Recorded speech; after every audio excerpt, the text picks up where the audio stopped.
할렐루야. 언제나 신실하신 우리 주님의 은혜와 평화가 이 시간 교회와 허락된 처소에서 하나님 앞에 예배를 드리시는 모든 성도님들 가운데 함께 하시기를 축복합니다. 오늘도 예배 가운데 주님께서 부어주시는 은혜를 가득 받으시고 또 삶의 한 절이라도 더욱더 주님을 닮아가는 그런 시간 되기를 소망합니다. 우리가 새해를 맞이한 지 어느덧 한 달이 다 되어갑니다. 여러분은 새해를 맞이할 때 어떤 기분이 드셨습니까? 아마 코로나로 인해 많은 어려움을 겪었던 작년보다는 더 나은 한 해를 희망하며 노래하기도 하셨고, 올해는 하나님께서 어떤 일들을 이루어 주실까 기대하기도 하셨을 것이고, 새로운 목표를 세우고 도전을 꿈꿨을 것입니다. 새로운 시작과 도전은 우리에게 기대감을 주고 희망을 갖게 하며 설레이기까지 하게 합니다. 여러분의 시작도 이와 같았을 것입니다. 새로운 시작을 하는 임마누엘의 모든 성도님들 가운데 주님의 인도하심이 있기를 소망합니다. 그런데 모든 시작이 기대감과 희망으로만 가득하지는 않을 것입니다. 기대와 희망이 있음과 동시에 경험하지 못한 새로운 것에 대한 막연한 두려움과 불안한 마음 또한 있을 것입니다.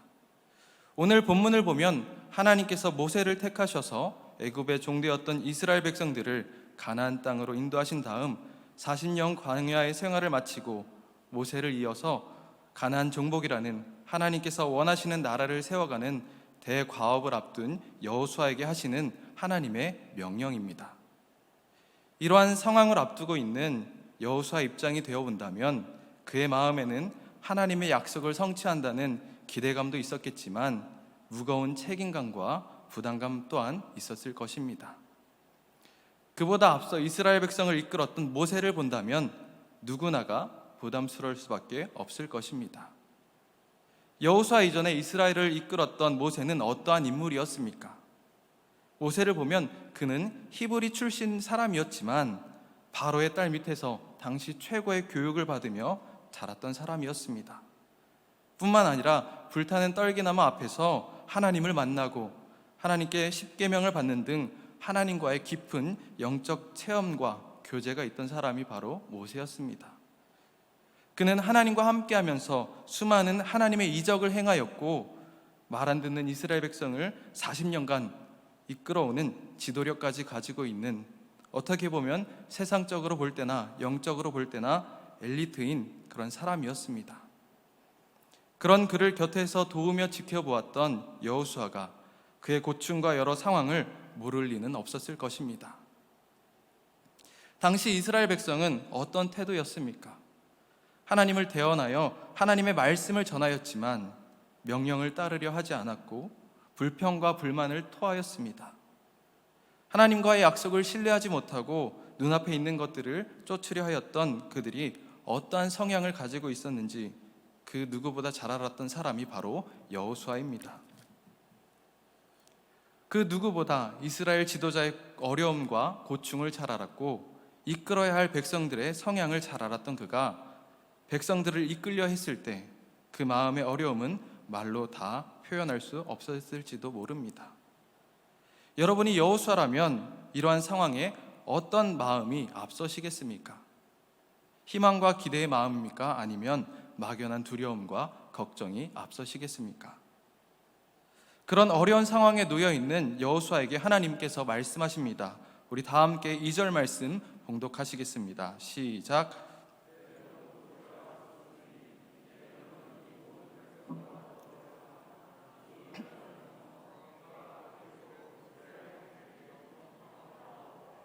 아멘. 본문을 보면 하나님은 여호수아에게 이스라엘 백성을 이끌고 약속의 땅인 가나안에 들어갈 사명을 주십니다. 그리고 사명만 주시지 않으시고 6절 말씀을 보면 강하고 담대하라. 너는 내가 그들의 조상에게 맹세하여 그들에게 주리라 한 땅을 이 백성에게 차지하게 하리라 하고 말씀하십니다.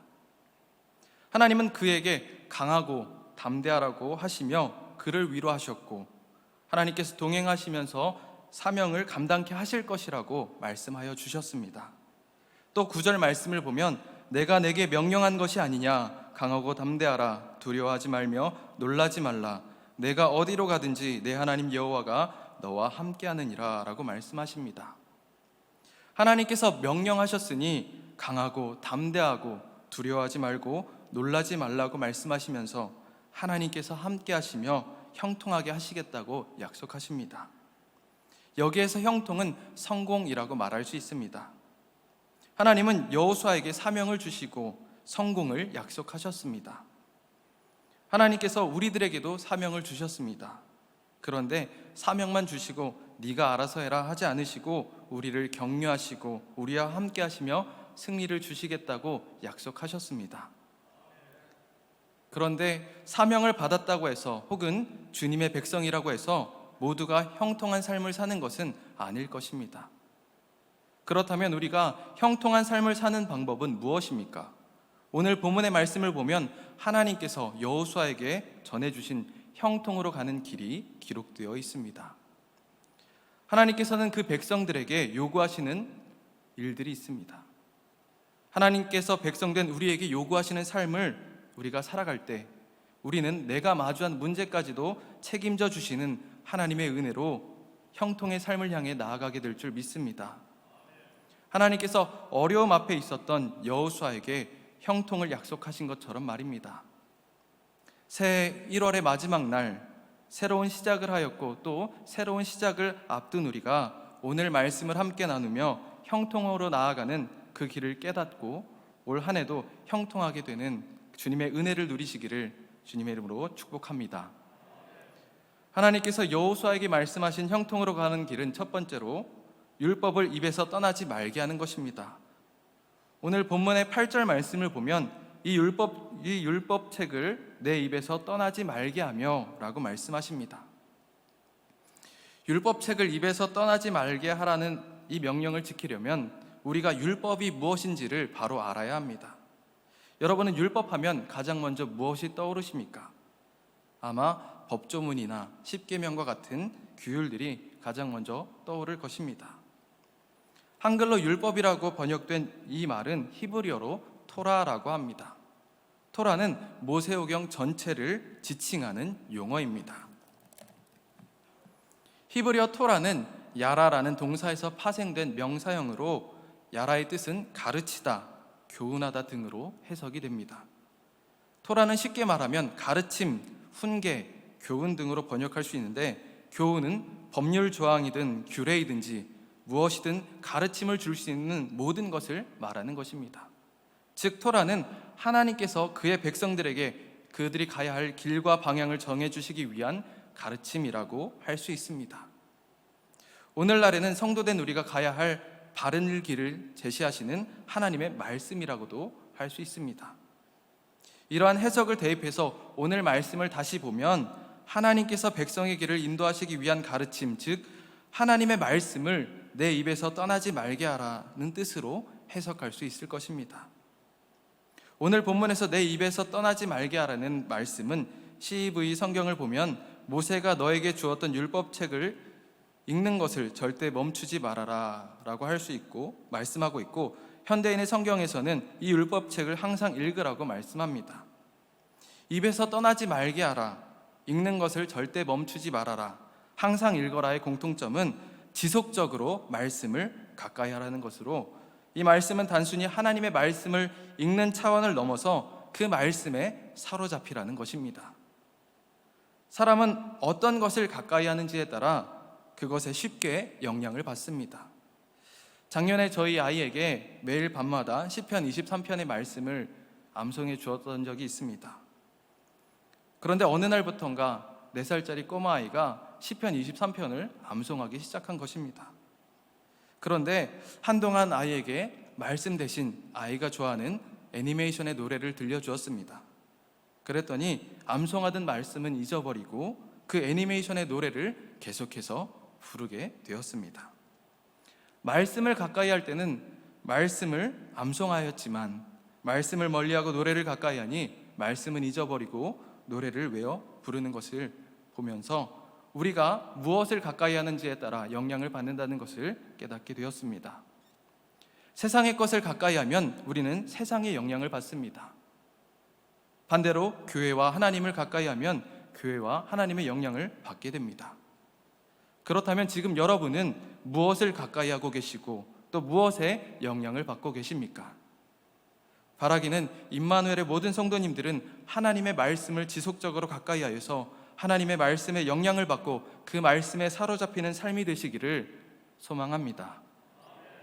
성도된 우리는 하나님의 말씀을 가까이 하는 삶을 살아야 합니다. 우리는 단순히 말씀을 가까이 하는 차원을 넘어서 우리의 기억과 생각에서 영원히 지워지지 않도록 말씀에 사로잡혀야 합니다. 나에게 어떠한 유혹이 찾아왔을 때 넘어지지 않을 수 있는 유일한 방법은 하나님의 말씀에 사로잡혀서 그 유혹을 이겨내는 것입니다. 또한 어려운 상황 가운데 좌절하거나 시험에 들지 않는 방법은 하나님의 말씀을 우리의 입에서 떠나지 않게 하는 것입니다. 어느 때이든지 우리는 하나님의 말씀을 우리의 입에서 떠나지 않게 해야 합니다. 바라기는 늘 우리의 입술에서 하나님의 말씀이 떠나지 않게 하나님의 말씀을 항상 가까이 하시고 우리를 형통으로 인도하시는 그 하나님의 말씀에 사로잡혀 모든 것 하나님의 뜻 가운데 행하시는 임마누엘의 모든 성도님들 되시기를 주님의 이름으로 축복합니다. 하나님께서 약속하신 형통으로 가는 길은 둘째로 주야로 율법을 묵상하는 것입니다. 하나님께서 여호수아에게 하나님의 가르침을 주야로 묵상하라고 하십니다. 여기에서 묵상하다는 말은 교회 용어 사전을 보면 마음속으로 묵묵히 기도함, 정신을 모아 잠잠히 생각함으로 해석합니다. 또한 묵상으로 해석한 히브리어는 하가라고 합니다. 이 하가는 소리를 내어 말하다, 명상하다, 생각하다, 지적이다의 의미를 가지고 있습니다. 대부분이 다 작은 소리로 말하는 것과 연관이 있어서 작은 소리로 읊조리다라고 해석하기도 합니다. 묵상하라는 말씀은 어떤 의미인가 하면 떠올리라, 마음을 그것에 집중하라는 것입니다. 우리가 작은 소리로 계속 되뇌이면서 그것에 집중하는 것처럼 말입니다. 그런데 우리가 묵상해야 할 대상을 잘 구분하는 것이 중요합니다. 보통 우리가 문제나 어려움을 마주하게 되면 그 문제들에 사로잡혀서 모든 생각이 문제나 어려움으로 향하게 됩니다. 그래서 우리의 머릿속에는 온통 그 문제에 대한 생각으로 가득하게 되죠. 이것 역시 묵상하는 일입니다. 그런데 무엇을 묵상하는 일입니까? 그 문제를 묵상하는 일입니다. 어려움을 묵상한다고, 내가 마주한 문제를 묵상한다고 번뜩이는 해답이 나오거나 그 문제가 해결됩니까? 그렇지만은 않을 것입니다. 오히려 마음이 더 복잡해지고 무거워지며 점점 더 좌절하게 되고 더 나아가 우울하게 될 뿐입니다. 그러나 오늘 본문에서 하나님은 율법, 하나님께서 가르쳐 주신 말씀을 묵상하라고 말씀합니다. 우리는 어떠한 상황에서도 하나님의 말씀을 기억하고 그 말씀에 집중하여 해답을 찾아야 할 줄 믿습니다. 구약 해석과 관련된 어떤 책을 보면 묵상에 대해서 문제와 고민이 떠오를 때마다 그 문제거리들을 하나님의 말씀을 상기하는 것으로 대체하려는 노력이라고 해석하고 있습니다. 문제가 떠오를 때마다 하나님의 말씀을 기억하려는 것이 묵상이라는 말입니다. 우리는 우리 앞에 있는 문제와 상황들을 묵상하는지 아니면 하나님의 말씀을 묵상하는지에 따라 형통으로 나아갈 수도 있고 반대로 형통과 멀어질 수 있다는 사실을 기억하시기를 소망합니다. 그런데 다시 본문을 살펴보면 하나님께서 주야로 묵상하라고 말씀하십니다. 우리가 낮과 밤으로 하나님의 말씀을 묵상하는 것이 가능합니까? 묵상이 마음을 모으고 집중하는 것, 떠올리는 것이라고 한다면 계속해서 말씀을 떠올리는 삶을 살기란 쉬운 일은 아닐 것입니다. 우리는 직장에서나 가정에서 맡은 일에 집중해야 합니다. 그 일에 대해서 묵상하기도 해야 합니다. 우리도 우리의 일상을 살아가야 합니다. 집안일을 하거나 업무를 하거나 자녀를 돌보거나 부모를 모시는 일도 우리는 해야 합니다. 다양한 일상 속에서 낮이나 밤이나 하나님의 말씀을 변함없이 묵상한다는 것은 쉬운 일이 아닐 것입니다. 그렇다고 해서 하나님께서 집안일이든 직장의 일이든 자녀를 돌보는 일이든 부모를 모시는 일이든 다 하지 말고 하나님의 말씀만 묵상하라고 하시는 것입니까? 그것은 우리 하나님께서 원하시는 것이 아닐 것입니다. 하나님은 우리가 맡은 일에 최선을 다하기를 원하십니다. 그렇다면 주야로 묵상한다는 것은 어떤 의미입니까? 이것은 시간의 지속성을 의미한다기보다는 하나님의 말씀이 우리의 삶의 모든 것을 통치하고 다스리도록 하라는 의미입니다. 하나님의 말씀이 우리 안에 가득 차 있다면, 우리의 삶의 중심에 하나님의 말씀이 자리 잡고 있다면 우리는 어느 때이든지 하나님께서 원하시는 길을 갈 수 있게 되는 것입니다. 지난주 결단의 말씀이었던 예수님께서 서운하시지 않게 말과 행동을 조심하는 것처럼 나의 모든 말과 행동이 하나님의 말씀과 그 뜻 가운데 이루어지는 것이 하나님의 말씀을 주야로 묵상하는 삶이라고 할 수 있습니다. 이러한 묵상의 삶은 매사에 하나님을 의식하게 되고 삶의 한 절 한 절이 하나님께서 원하시는 그러한 삶으로 나아가게 됩니다. 점점 더 그리스도인의 완전을 향해 나아가게 되는 것입니다. 뿐만 아니라 우리가 하나님의 말씀을 묵상할 때 그 안에서 전능하신 하나님을 만나게 됩니다. 그리고 하나님께서 행하시는 일들을 보게 되고 하나님의 능력을 깨닫게 됩니다. 더 나아가 하나님을 더욱 의지하게 되고 신뢰하게 되는 것입니다. 하나님의 말씀을 묵상하는 것은 결국 더 깊은 신앙으로 나아가게 해줍니다. 바라고 원하기는 하나님의 말씀을 우리의 삶의 중심에 두고 하나님의 말씀이 우리의 삶을 통해 통치하여 전능하신 하나님을 경험하게 하시고 더욱 하나님을 의지하게 되는 우리 임마누엘의 모든 성도님들 되시기를 주님의 이름으로 축복합니다. 하나님께서 약속하신 형통으로 가는 길은 셋째로 기록된 대로 다 지켜 행하는 것입니다. 하나님께서 그 안에 기록된 대로 다 지켜 행하라고 말씀하시면서 그렇게 할 때 내 길이 평탄하게 될 것이며 형통할 것이라고 말씀합니다. 형통으로 가는 길의 핵심은 지켜 행하는 것입니다. 사실 온전한 묵상을 하는 자는 자연스럽게 하나님의 말씀을 지켜 행하게 됩니다. 왜냐하면 하나님의 말씀이 우리의 중심에 있고 그 말씀이 우리를 사로잡아 날마다 예수님을 닮아가도록 하나님의 가르침을 따라가도록 인도하기 때문입니다. 우리가 머리로 아는 것에서 그치는 것은 아무런 역사를 일으키지 못합니다. 아는 것을 행할 때 그때 역사가 일어나는 것입니다. 아무리 좋은 것이 있어도 하지 않으면 아무런 의미가 없습니다. 아무리 하나님의 가르침이 좋아도 우리에게 유익해도 우리가 그것을 실천하지 않는다면 우리에겐 아무 가치가 없는 것입니다. 하나님께서 우리에게 하나님의 말씀을 주신 것도 그냥 알고만 있기 위해서 주신 것이 아닙니다. 우리가 지켜 행하기를 바라시면서 그렇게 할 때 우리에게 유익한 것을 말씀해 주신 것입니다. 하나님께서 레위기를 주셨을 때도 한결같이 하신 말씀은 지켜 행하라는 것이었습니다. 하나님의 말씀을 지켜 행하려는 우리의 의지와 노력이 필요합니다. 우리는 주님의 제자된 자들로서 예수님을 구주로 고백한 자들로서 그에 합당한 삶을 살기 위해 우리가 거듭난 존재임을 끊임없이 의식하고 노력해야 합니다. 그리고 우리의 노력과 함께 하나님의 인도하심이 필요합니다. 우리의 의지와 노력으로는 한계가 있기 때문입니다. 우리는 연약한 존재이기 때문에 무너지기가 쉽습니다. 그러기에 우리 곁에서 우리를 이끌어 주시는 하나님의 인도하심이 필요합니다. 하나님께서 우리를 붙들어 주셔서 우리가 하나님의 말씀을 지켜 행하는 삶이 될 수 있기를 간절히 구하는 기도 또한 필요합니다. 형통의 길은 이렇게 완성이 되어 갑니다. 하나님의 말씀을 가까이하여 우리의 삶에 하나님의 말씀이 스며들고 하나님의 말씀에 집중하여 우리의 중심에 하나님의 말씀이 놓이게 되면 우리의 삶은 그 말씀을 지켜 행하는 삶으로 나아가게 될 줄 믿습니다. 바라기는 우리의 노력과 하나님의 인도하심이 합하여져서 하나님의 말씀을 지켜 행하는 삶으로 나아가는 임마누엘의 모든 성도님들 되시기를 주님의 이름으로 축복합니다.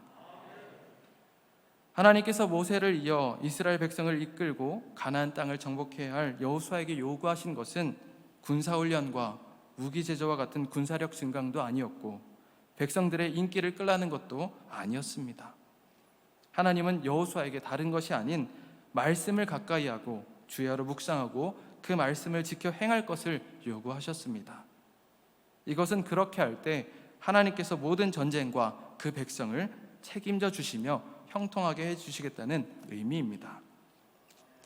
하나님의 말씀을 가까이 하고 주야로 묵상하며 지키는 삶을 통해 얻는 유익은 바로 형통입니다. 그 형통이 무엇입니까? 세상의 성공입니까? 물론 세상의 성공 또한 하나님께서 주시는 형통입니다. 그런데 오늘 본문이 말하는 형통이 무엇인지는 9절 말씀에 잘 기록되어 있습니다. 우리 함께 9절 말씀을 봉독하시겠습니다. 시작.